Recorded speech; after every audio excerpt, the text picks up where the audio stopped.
მოგესალმებით პატივცემულო მსმენელებო, მე გახლავართ ექიმ-ნევროლოგი ალექსანდრე კაკაბაძე და დღეს ჩვენი სასაუბრო თემა იქნება ინფექციური გენეზის პროსტატიტები, ანთებითი დაავადებები, პროსტატიტები, ურეთრიტები, ვეზიკულიტები, ეს თითქმის გადაბმული პროცესები არის ანთებითი დაავადებებისა და განსაკუთრებულად უფრო აქტუალური არის რეპროდუქტიულად აქტიური ასაკის პაციენტებში. იწყება იმ დროს, როდესაც წინამდებარე ჯირკვალში ხვდება უცხო ინფექციური აგენტი. უფრო მეტად არის ბაქტერიული წარმოშობის აგენტები, ესენი არის კოკებითი დაავადებები, ინფექციები, ეს ბაქტერიები ყალიბდება ბაქტერიული პროსტატიტი. იყოფა მწვავე, ქრონიკული პროსტატიტები. პირველად პროცესი იწყება მწვავე სტადიით, ანთების სრული ფორმატით გამოხატული, ანთების 4-ვე ნიშნებით გამოხატული, შეშუპებას არის აქ შესაძლებელია იყოს ექსუდაციური სიცხის წარმოქმნაც და გამონადენი აღნიშნება პაციენტებში, შეიძლება იყოს უჯრედგარეთა ინფექციები, უჯრედშიდა ინფექციებიც. გააჩნია, რომელი ინფექცია იქნება წინამდებარე ჯირკვალში მოხვედრილი, იმის მიხედვით სიმძიმილი ანთებითი დაავადებებისაც სხვადასხვა.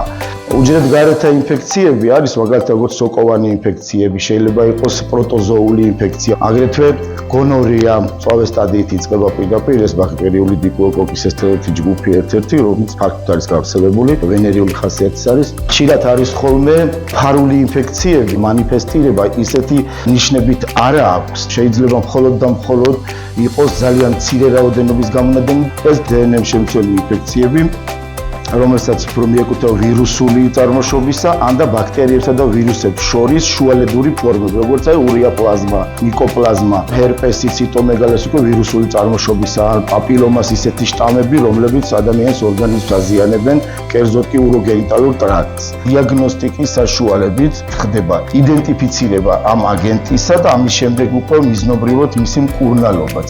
აღნიშნული ინფექციები წარმოადგენენ ხელშემწყობ ფაქტორებს შემდგომში სიმსივნურად გადაგვარების წინამორბედებადაც ითვლებიან და ზოგიერთ ინფექციებს უკვე ამის გამო ეწოდებათ პრეკანცერული ინფექციები, ისეთი როგორებიც არის დნმ და რნმ შემცველები. განსაკუთრებულად საშიში ინფექციებს მიეკუთვნებიან. ამიტომ ძალიან დიდი ყურადღება არის ხოლმე საჭირო იმ დროს, როდესაც მცირეოდენი შივილები აღენიშნება პაციენტებს, რომ მოხდეს სრული შესწავლა არის თუ არა იგი მტარებელი რომელიმე ინფექციისა, რომ შემდგომ არ მოხდეს პარენქიმულ დონეზე დაზიანება და შემდეგ ატიპური უჯრედის ჩამოყალიბება. ატიპური უჯრედის ჩამოყალიბება ნიშნავს უკვე, რომ კანცეროგენული მოქმედება დაწყებულია და ატიპური უჯრედის შემდგომ უკვე პროცესი გადადის ონკოლოგიაში. ამიტომ აღნიშნული პროცესი შესაძლებელია ქრონიკულად მიმდინარეობდეს და არ იყოს მწვავე სტადია ისე გამოხატული, რომ პაციენტი თავისი ჩივილებით უკვე ხვდებოდეს უროლოგიურ სტაციონარში ან მიმართოს უროლოგს კონსულტაციაზე.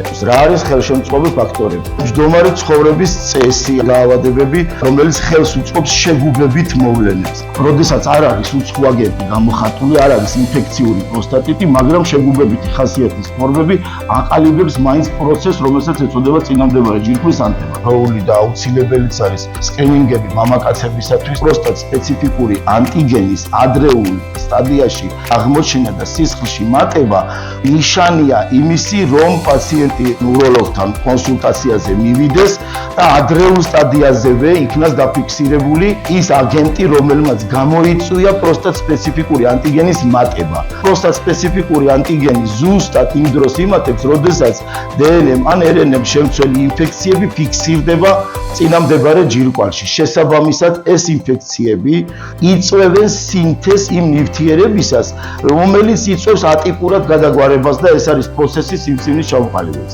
მამაკაცები რეპროდუქტიულად აქტიურ ასაკში პერიოდულად უნდა იტარებდნენ იმ გამოკვლევას, შესწავლა იმ ინფექციებისა, ეხოსკოპიური გამოკვლევა, პროსტატის სეკრეტის კვლევა, სათესლე სითხის გამოკვლევა, არა მარტო ინფექციებზე, არამედ ზოგადად სპერმატოგენეზის პროცესის შესწავლაც, შარდის ბაქტერიული გამოკვლევა. კარგად გრძელდებოდა, დიდი მადლობა, რომ დამითმეთ დრო.